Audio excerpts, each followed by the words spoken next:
kesempatan ini karena kita semua boleh bertemu dalam Zoom meeting ini membicarakan tentang kasus stunting, Pak. Jadi kasus stunting ini sebenarnya sudah saya baca dari data bahwa sejak tahun 2007 NTT ini selalu menjadi juara 1 stunting di seluruh Indonesia. Dan ini data itu sampai dengan riset kesehatan dasar tahun 2018 pun NTT masih juara 1 untuk stunting dibandingkan provinsi yang lain. Nah, ini menjadi sesuatu yang menarik sekaligus menyedihkan karena stunting efeknya adalah pada tingkat kecerdasan daripada anak-anak yang mengalami stunting. Nah, saya melihat ini menjadi suatu pekerjaan berat buat kita karena stunting ini tidak bisa ditangani secara sepihak oleh PMD saja bersama PKK ataupun tenaga kesehatan saja ataupun dinas-dinas terkait lainnya, tetapi harus ditangani secara komprehensif. Tidak bisa satu pihak saja yang menangani ini. Nah, karena itu saya menyarankan, saya meminta supaya kalau bisa penanganan stunting ini untuk ke depan harus dilaksanakan bersama-sama beberapa dinas terkait. Di antaranya PMD sebagai salah satunya, kemudian PKK sebagai mitra pemerintah, kemudian Dinas Ketahanan Pangan, Dinas Kesehatan, Dinas Pemberdayaan Perempuan dan Anak, ya. Ini harus bersama-sama melakukan secara sinergis dan serentak. Tidak bisa masing-masing dengan programnya sendiri.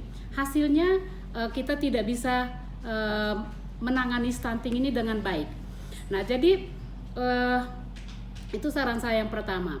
Yang kedua, saya melihat bahwa kita belum ada keseriusan untuk penanganan stunting. Saya belum tahu apakah kita sudah punya target capaian setiap tahun untuk penanganan stunting.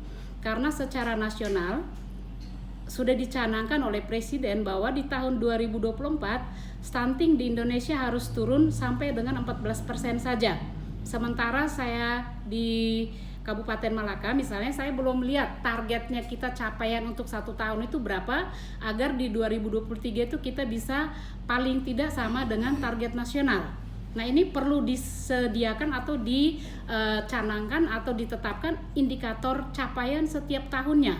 Ini penting supaya kita bekerja berdasarkan target. Tidak hanya asal datang kita kasih penyuluhan, bagi telur 1 rak, beras 5 kilo, kemudian itu kita anggap sudah penanganan stunting. Itu percuma. Jadi saya melihat ini harus penanganan secara komprehensif. Mulai dari ibu hamil, ibu menyusui, dan anak-anak yang terindikasi akan terjadi gizi kurang dan gizi buruk. Jadi stunting kalau sudah terjadi tidak bisa kita apa-apakan lagi. Saya orang kesehatan dan saya tahu itu. Jadi yang perlu kita tangani pencegahan untuk terjadinya stunting. Dan yang sudah terjadi stunting kita upayakan supaya tidak lagi terjadi akibat yang lebih fatal daripada anak-anak yang menderita stunting. Jadi ini saya sedikit banyak menyampaikan saran karena saya lihat pelaksanaan penanganan stunting ini kita belum serius. Masing-masing jalan sendiri-sendiri, setiap dinas jalan dengan programnya. Jadi kelihatan tidak ada komprehensitasnya. Jadi saran saya demikian. Kemudian apa sekarang peran PKK di dalam penanganan stunting ini?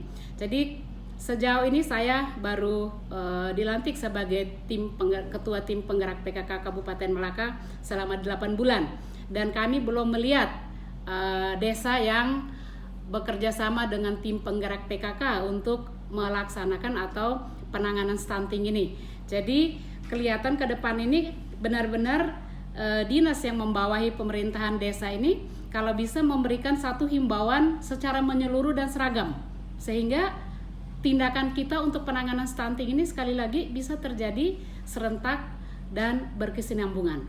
Baik, saya kira itu saja beberapa hal yang ingin saya sampaikan. Terima kasih. Malaka. Berikutnya di kolom di chat ada dari Flores Timur yang ingin bertanya dengan kode KT. Untuk itu kepada Bapak ataupun Ibu yang kode KT kami persilakan dari Flores Timur, silakan.